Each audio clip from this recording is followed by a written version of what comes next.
Hello, I'm Richard Gisbert, and you're at The Listening Post. This week, the new American president hits the road under the watchful eye of the world's media. After non-stop summits across Europe, the president woke up in Turkey this morning. But does he have global reach?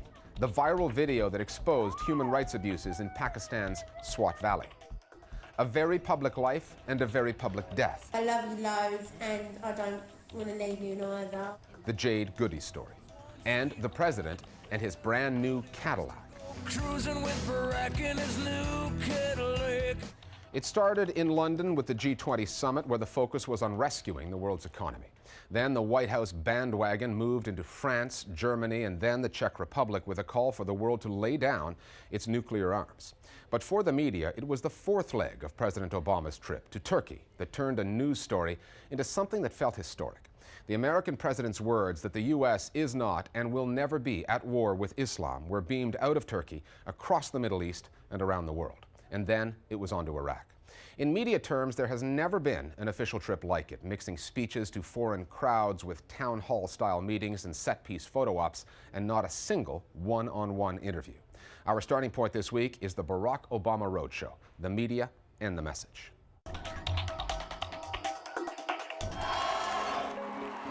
At a town meeting in Strasbourg, Sayın Barack Hussein Obama. After non-stop summits across Europe, the president woke up in Turkey this morning, his first visit to a major Muslim country. If you said to me, that first trip abroad, what was the most important part of it? President Obama today reached out to the world's Muslims, speaking to the Turkish parliament. I genuinely think that probably the most important part of it was the visit to Turkey. I know that the trust that binds the United States and Turkey has been strained. Inasmuch as that is where Barack Obama, as an urgent priority, really sees a need to press the reset button. So let me say this as clearly as I can. The United States is not and will never be at war with Islam. باراك أوباما لتكون شريكة له في الترسيخ لعلاقة جديدة أساسها الحوار والاحترام المتبادل كما يقول. It kicked off with an economic summit at a perilous time and ended with a visit to a 6-year mission that remains unaccomplished. But London and Baghdad were just the bookends. The interesting reading came in between. The fact that he's given so much time to Turkey, that he's spoken in the parliament, all of that the Turkish media will cover. And in covering it, he'll get his message across. That's why he put so much effort into it. President Obama coming to a secular country, aspiring to join the European Union, but with a Muslim-majority population, was seen as a very positive move in the Arab media and among the Arab and Muslim public to engage with the Muslim world. The Arab media, and in particular, for example, Al Jazeera and Al Arabiya, picked up the key message from Obama. The United States is not at war, nor will it be at war with Islam. And that was treated very favorably in the Arab media. It was repeated again and again, and it was contrasted with the messages of former President Bush. بعيداً عن مواضيع الإرهاب والعلاقة التي كانت سائدة في عهد الرئيس جورج W. Bush. But at the same time, one can see a healthy skepticism and in some cases a deep skepticism in the Arab media. For example, will the US policies change towards the Middle East? How will President Obama deal with the new government in Israel? How will Obama deal with Iran? Or is it really that President Obama is following similar policies, foreign policies, to George W. Bush, but with a different face? President Obama clearly has a strategy in mind for the Arab and Muslim media. It is significant that his first formal interview as president was not with CNN or the New York Times, it was with Al Arabiya, the Saudi-owned pan-Arab news channel. Mr. President, thank you for this opportunity. We really appreciate it. Thank you so much. On this trip, he would have had hundreds of requests for interviews. He refused them all. It's important to note that President Obama did not court the European media. He didn't do interviews. He did very limited news conferences.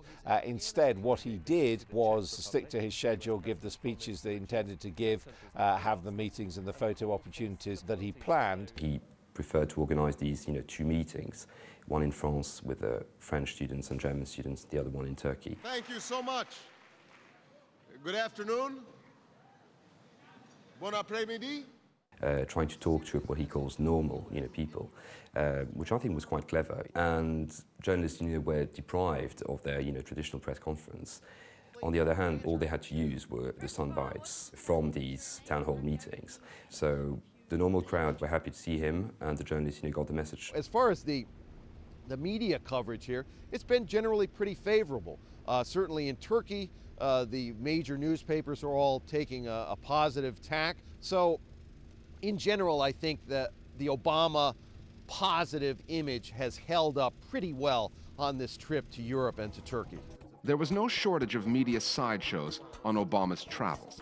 First, there was Michelle Obama's tactile, protocol-busting encounter with the British monarch. Nothing like this has been seen before, so yeah, it is a first. Then what the media called the First Lady's fashion showdown with the ex-model and singer Carla Bruni, the wife of the French president. Their tall, elegant wives have caused fashion sensations the world over and seem to form an instant friendship. The media fed on those distractions, partly because they lacked much access to Obama, where they could have challenged the U.S. president on the differences between what he is calling for and what European leaders are willing to agree to. I think there was relatively little coverage of policy, partly because no one wanted to shatter the dream, and so no one actually wanted to admit that really Europe wasn't coming together with America, wasn't giving more troops to Afghanistan. So there was an awful lot of coverage of pretty pictures of the president and his wife with other leaders, an awful lot of touchy-feely stuff about the sort of mood which Barack Obama engendered. He charmed the French, but we know that they are going to defend their own interests. So the press was cautious in explaining that major differences are going to raise between Europe and the States. Disarmament is going to be at the top of the agenda in France, and there is no way France is going to, I think, join Obama on that point. I think they were reasonably optimistic and reasonably skeptical. But at least the French and the Americans are talking about their differences, which wasn't always the case under President Bush. Much of the media coverage of the trip was touchy-feely, long on the feel-good factor, short on access and substance. Over 8 days of this road test, the European and Middle Eastern media barely got to kick the tires of the Obama bandwagon, but they already like it better than the old model. I love you back. Here's how our Global Village Voices see the media and President Obama's first foreign tour. One of the biggest stories the media picked up was the idea put forward that President Obama was more nervous meeting the Queen of England than he was attending the G20 summit. It appeared as though several generations on, and the British media was still willing to perpetuate those nostalgic ideas of empire to rally their readers, who were just gushing at the very idea that perhaps President Obama himself appeared humble, perhaps even ordinary, in the presence of their great Queen. The British media will never miss an opportunity to remind us all that yes, Britain too once ruled the world. The French media are very enthusiastic in respect to President Obama's European trip. President Obama's personality is presented as an expression of a new type of American leadership in Europe and the world. However, is he really equal to the media's excitement? After 1 week, newspapers such as Le Monde, for instance, doubt it. Many problems such as Afghanistan and Turkey remain unsolved. Anyone looking to be one of our Global Village Voices can either email us at listeningpost@aljazeera.net or just go on Facebook and look for the Listening Post page. You can also follow us on Twitter. We will let you know via Facebook and Twitter what stories we're working on and how you can get with the program and contribute to our broadcast. Turning now to Listening Post News Bites. Here's another story about the Obama effect. For the first time in 18 years, save for a very few exceptions, the U.S. news media have been allowed to film the return of a fallen American soldier.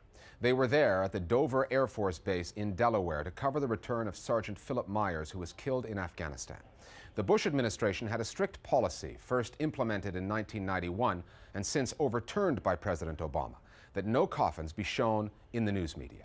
The Pentagon defended that policy by saying it was there to protect the victims' families, but critics said it had more to do with hiding the real human cost of the war from Americans. A video of the public flogging of a 17-year-old girl in the Swat Valley of Pakistan has caused uproar throughout the country.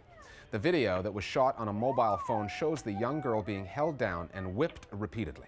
According to local journalists, she was flogged after being accused of adultery by a Taliban commander. The video was first aired by the Canadian Broadcasting Corporation, then picked up by Pakistani TV before going viral. If this keeps up, journalists covering political news conferences are going to have to start checking their shoes at the door. The footwear was flying again this past week, this time in India, when the country's home minister was taking questions from a Sikh reporter who was clearly not satisfied with the minister's answer. Sorry, you are using this forum, please. Out came the shoe, just one, unlike the Iraqi reporter whose two-shoe attack against George Bush got him a 3-year prison sentence that has just been reduced to 1 year.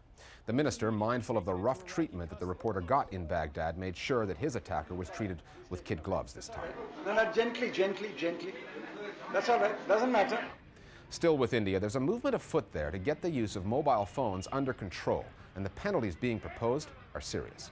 There's a petition circulating asking the Indian government to regulate how people use their phones and proposing that loud, rude, and annoying phone users be sent to prison.